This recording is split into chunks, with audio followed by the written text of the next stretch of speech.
Wonderful. Well, welcome to this workshop here in the HundrED Innovation Summit. We're really happy to see you all here. And Nathan, Priyanka, and I are really happy to be here to talk to you about what happens when we put the heart or life, vitality at the center of learning. So I'm here to kick it off. And I'm happy to do that. And how I'd like to do that is first by starting with a poem. So I invite you, maybe that's a new way to start something for you. I don't know, or maybe it's not, but that's how I like to start things because it grounds me and it inspires me at the same time. So I invite you to, if you want to just close your eyes or just take this poem in. This is a really powerful poem from Terry Tempest Williams, an American poet. I'm Jenny Finn, by the way, and I'm from Springhouse here in the United States. And then each presenter will introduce themselves. So here we go with a poem from Terry Tempest Williams. The eyes of the future are looking back at us, and they are praying that we might see beyond our own time. They are kneeling with hands clasped that we might act with restraint, that we might leave room for the life that is destined to come. To protect what is wild is to protect what is gentle. Perhaps the wildness we fear is the pause between our own heartbeats, the silent space that says we live only by grace, wildness. Wilderness lives by this same grace. Wild mercy is in our hands. Let this be our prayer reimagined.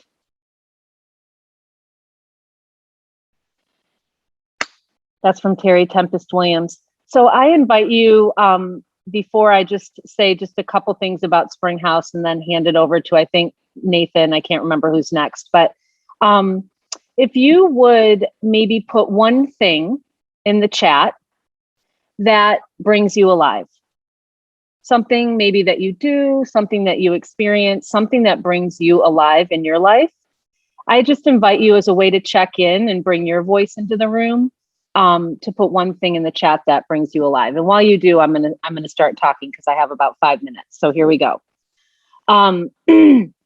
So again, like I said, my name's Jenny Finn. I'm from Springhouse. And Springhouse is an intergenerational learning community. Thank you, Nathan. That is in the Blue Ridge Mountains of Virginia. We've been around for 8 years and we've been experimenting with educational design, regenerative educational design.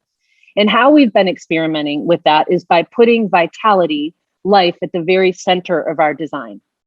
Every day we're asking ourselves the question, does what we're doing together as an intergenerational learning community bring us alive? So the Springhouse vision as an intergenerational learning community is what we look to, what guides us, our North Star is to build regenerative culture. So we see education as relationships, intergenerational relationships that move us toward a culture that is more life-giving, more connected, more compassionate, more creative, and all those things that I know we all long for. That's our vision. And how we live into that is through our mission, which is vitality-centered education. It's education that brings us all alive, while at the same time responding to the world's emerging needs. So what does that mean? What does vitality-centered education mean? This is where the slide comes in for the source design principles. So what vitality-centered education, it could sound like jargon, kind of like, what does that mean? This is what it means to us at Springhouse. So after 8 years of experimentation with a truly emergent model that emerged from this place and these people here, what we did was 2 years ago, we engaged in a research process with our community, teenagers, community members, staff members of Springhouse. And we basically came together and said, what is this thing called Springhouse that we started 8 years ago? What makes it remarkable? What identifies it? What makes it what it is? And out of that process, we came up with these design principles, vitality-centered design principles that could be practiced in any place in ways that respect people and place wherever they are. So we named that design Source Design. And now we share that globally through 3-month labs and then an 8-month immersion. So that's how we share the design. But let me just back up one quick step and say that at Springhouse, we offer a teen program. So that's a day school for teens, that's 7th through 12th grade, full time. And then we also offer coming of age programs for preteens. And then we also offer adult programming. We offer a wide variety of adult programming that basically the purpose of it is to give adults the space to really reflect on who they are and what they want to bring to the world. It's a very specific purpose. Some adults can just dive in little ways, but then we also have a 9-month fellowship where people actually move and are at Springhouse for 9 months, learning about the design, learning themselves, and also having opportunities for self-reflection. So that's who Springhouse is and what we offer. And then through the labs and the immersion, we offer globally people the opportunity to actually practice this design through projects in their places using these principles. So these principles, I'll just run through real quick and then I'm going to wrap up, is taking care of vulnerability. That is the very first thing that we do, always, with everything we do. We're asking, are we taking care of our own vulnerability, that between each other, and that with the earth and our community? Cultivating personhood.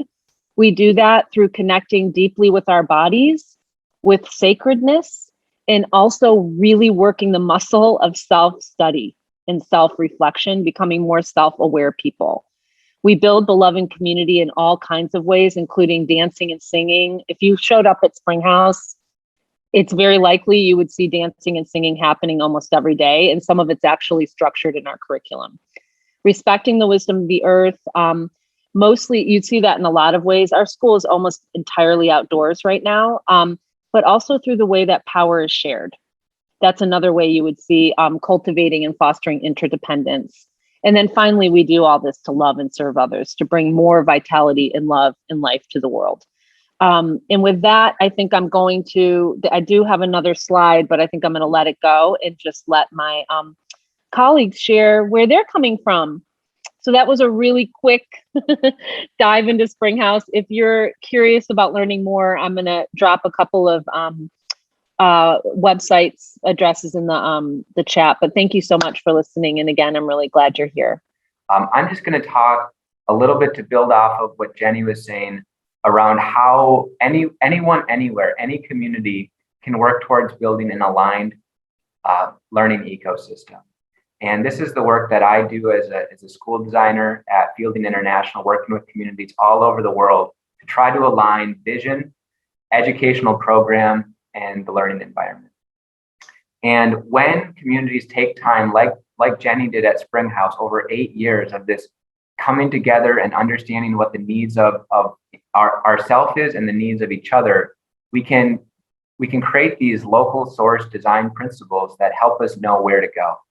And what I have seen in my work, working with school communities all over the world, is that when you align your learning ecosystem to an equitable, learner-centered, vitality-based place, what you get is an ecosystem that has the ability to adapt to the unique set of needs, gifts, and life experience of every single person in the ecosystem. That ability to adapt to every single unique person's needs is, in my mind, what centers a vitality-based learning ecosystem. And what I've noticed when working with schools all around the world, the most common misalignment is between vision and the other two. And what I mean by this is, if you go to most schools' websites or you read their mission or vision statement, or maybe they have a profile of a graduate, it's very aspirational. It's very vitality-centered. It has learner-centered things. It wants to cultivate things like creativity, and it wants to be innovative, and it wants to be empathetic. But then you actually go into the school and you see what's happening. You look at the pedagogy being used and the curriculum being used, it's very standardized. It's not meeting the needs of every kid. And what I really want to talk about today is the environment that we put our kids into. You probably saw from Springhouse, the environment that they have there is very special. If you were to go there and take a tour, you would see a lot of different types of spaces, a lot of natural light. And Jenny said they spend a lot of time outside connecting with nature. So what we've done at Fielding is re-looked at how we can reimagine learning spaces around the world. And what we found are there's 6 different categories for when we find all people, all humans thrive. And I just quickly want to talk about them and then share a few spaces that align to these. We found that humans thrive when their lives have purpose and joy, curiosity and mastery, love and belonging, safety and wellness, autonomy and opportunity, and are connected to nature and beauty. And so when you go into school environments that match these 6 categories, you see things like this. You see joy on the faces of the learners. You see kids working independently in small groups. You see spaces where kids can connect to one another and oftentimes have more independent reflection. You see places where kids are moving, are active. There are physical security measures in place, but it's more holistically safe. There's places where kids can be themselves. They can read, they can write, they can work in small groups. And there can also be places for whole group instruction and activity.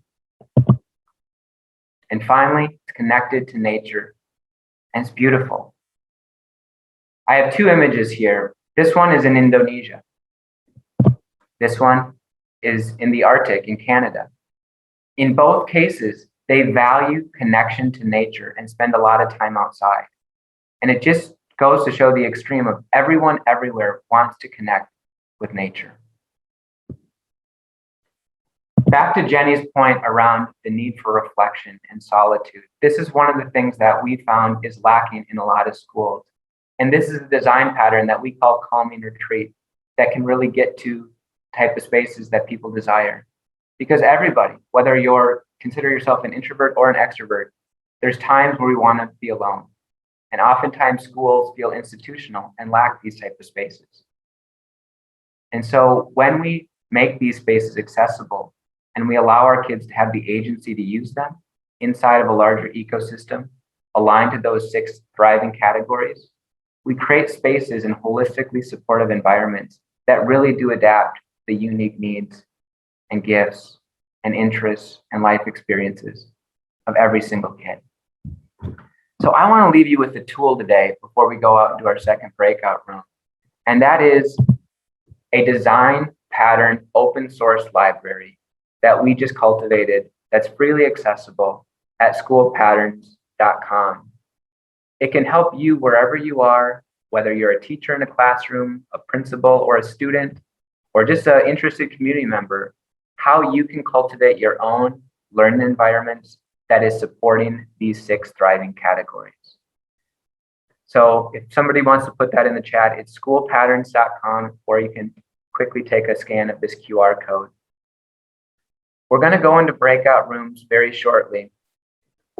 And the question that I want you to answer related to vitality is this: what spaces or places bring you alive and help you thrive?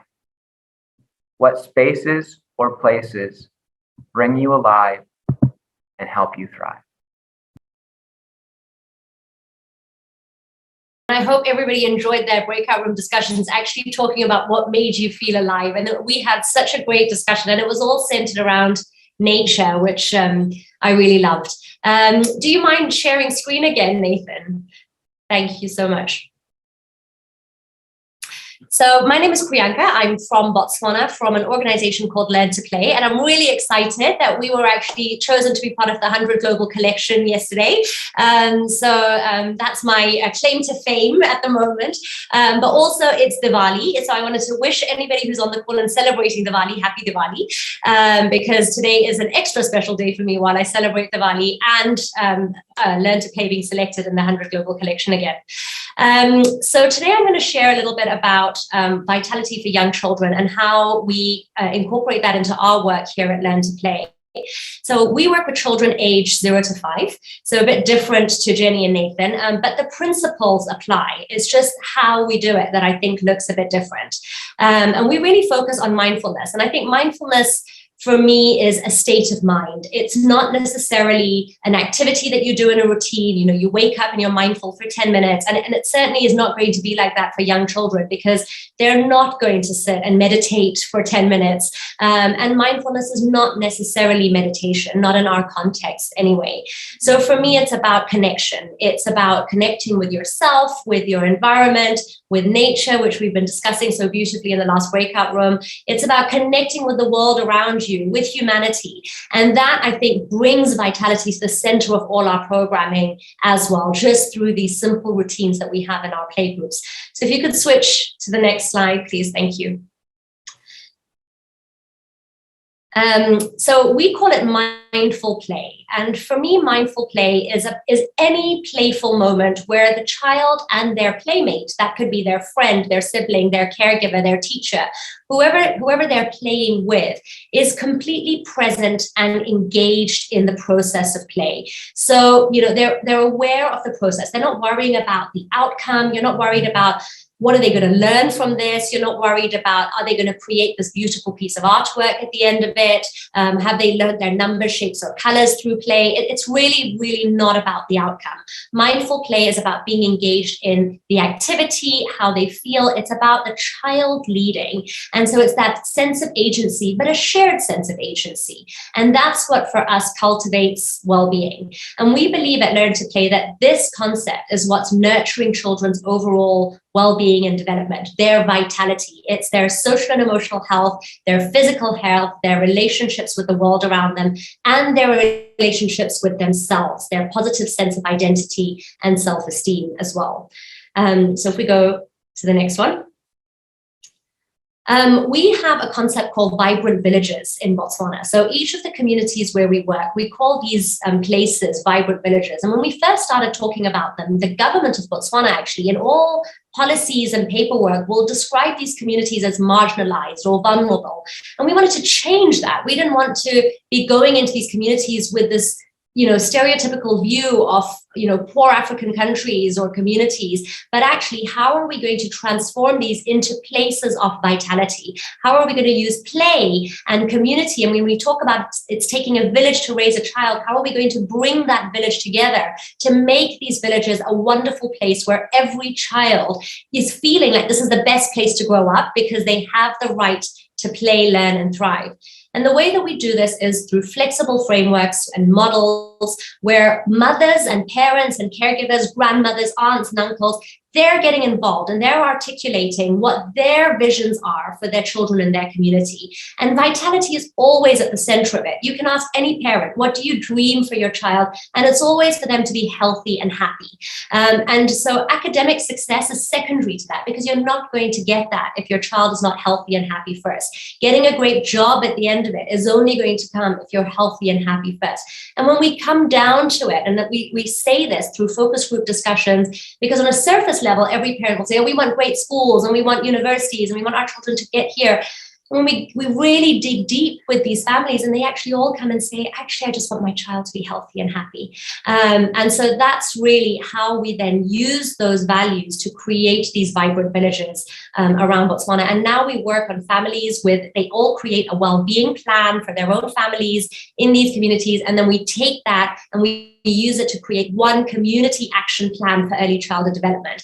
And just happy, healthy children is the heart of everything we do. So it's not formal preschool education. It's really about learning through play and involving the whole community in that. So if we go to the next slide. This is an activity that we do. We have a rainbow play framework at Learn to Play. And one of the activities we do with all our stakeholders, this could be community leaders, chiefs of village, government representatives, and I'm going to try and do it with you today. So for me, it's 4:30 in the afternoon. So I've had a long day, and it's only going to get longer because I still need to go and celebrate Diwali with my family. So this is our way of uplifting ourselves. So I'm going to ask you to stand up, please, and do some rainbow breathing with me. So, and Nathan, I'm going to ask you to keep clicking so that we get to the slides. But this is to bring some color into your day and bring vitality into the center of your being as well. So if we could just keep going. So we're going to stand up and we're going to make some rainbows. But I think they come up one at a time. Sorry, Nathan. So you're going to put your feet shoulder width apart. And then you're going to put your hands out in front of you with your palms facing out. Go. And then reach up high with your hands above your head. So now your hands are facing each other. And you're going to move them down to your sides, making a big arc. So that way or that way, whichever one. And we say to the kids and the families, you've just made a rainbow. And actually, if you go down the colors of the rainbow, we ask them to breathe in for each color. So to breathe in for red, breathe out for orange, and they keep doing this, standing with the colors. And at first there's silliness. And of course, you're dealing with chiefs of village and they're a bit anti doing something like this. And they'll, be gruff about it. But soon when you say you're now green and you're now yellow, there's laughter and there's joy and there's giggling and there is vitality. And I think for me that it's such a simple, easy tool that you can do wherever you are. You don't need a PowerPoint slide out of it. You don't need to see the rainbow because everybody knows what a rainbow is. What I also love is that a rainbow is always a positive symbol in any culture, in any religion, in any country, in any language. And I've now learned the word for rainbow in multiple different languages, and I'm always impressed because it's always something beautiful. It's always got something mystical about it in the word as well when you translate it directly from different languages. And it's got at the heart of it something to do with vitality. It's about feeling good. There's a feel-good factor in a rainbow. So when you make yourself a rainbow, you have that sense of being that light, of being that color, and sharing that with those around you. So if we keep going. Thank you. So this one is where you now breathe in consistently with the colors. So each time you do the movement, you pretend you're adding another color to your rainbow until you have gone through all the colors. And really just to reiterate, feel how your body is relaxing and energizing at the same time. And for me, that's what vitality is. Vitality is where you can feel a sense of inner energy that, you're not perpetually exhausted, but at the same time, you're relaxed. And it's an interesting combination to be relaxed and energized at the same time. And I think the rainbow breathing really allows for both of those feelings to be present in your body at the same time. So for us at Learn to Play, playing mindfully for vitality is about building trusting relationships with children and their friends, their peers, but also the adults around them, to grow self-awareness and self-esteem, to express their curiosities about the world, to promote a sense of positive well-being and that sense of resilience and a response to stressful or difficult experiences. And we really do see that in the communities where we work. These are difficult communities that are becoming vibrant villages and places of vitality because we're focusing on deepening empathy and compassion and fun. And really, fun is the core of what we want to do through play. By the end of all of these processes, we are achieving the academic goals that most education programs want to achieve. We're enhancing important life and academic skills. They're building concentration. We're building executive functioning, the ability to make decisions, make choices, setting priorities, knowing what's important to them, and self-identity. Because, when we're working with community leaders, we're working in culturally relevant ways with them. So I think, it's when you play mindfully, you're bringing out all these important end goals and outcomes, even though you're so engaged on the process itself during it. And then the next one. Thank you. So here are just some pictures of how we work at Learn to Play. Some of these women come from a refugee camp in the middle of Botswana, where we serve refugee women and children from across Africa. So from Somalia, the Democratic Republic of Congo, Burundi, where they've really fled their war-torn countries, conflict and violence. But through mindfulness programs and play groups, these communities are now becoming safe communities for them, caring communities where their vitality, their health, their sense of belonging are actually now being protected and nurtured. Bits of their identity that were taken away from them, we're actually finding ways through play and mindfulness to bring them back. And we're working with tools consistently with children and mothers, tools that you see in that last picture, whether it's Play-Doh or flashcards or wooden toys that express emotions and how you might feel and why you feel that way. And I think, just that is what's promoting the sense of positive self-identity, physical health, and belonging. So here you see a mom and baby doing some yoga together. We're talking about how do we foster a sense of peacefulness from families that have had to flee war-torn countries, but also how do we make our own sustainable play resources? So we don't, we've got a no plastic policy except for Lego in our play groups. But so here you see Play-Doh and stones where we've carved out faces and emotions in the stones there, and we're imprinting them into Play-Doh. And children are really now being able to use those tools and understand that there are feelings other than happy, sad, angry and excited, which are usually the 4 key words that we often teach children at that age. But they're now learning that there is such a word as calm. You feel calm, you feel safe, you can feel frustrated. And if a 5-year-old can learn Tyrannosaurus Rex, they can learn the word calm and stressed and safe. And we just don't always give them that vocabulary. But at Learn to Play, we really do focus on giving them those words because we believe it is so important to their vitality. So I think that brings me to the end and to the breakout question, which is, what does mindful play mean to you? And when you consider that in your breakout groups, could you consider on a sensory level, if you had to think about being mindful and as an adult or as a parent, as a caregiver, as an educator, what would that look like in your classroom? How does it make you feel? Do you move in a certain way when you're engaging in mindful play? Does it sound different to what you would normally be hearing in your classroom? Does it have a taste? Does it have a smell? And it's just thinking about it on a multi-sensory level, because that's how children engage with their world. They engage on a multi-sensory level. So what does mindful play mean to you, and how can you incorporate that in your day-to-day lives, either as yourself or as somebody working with children?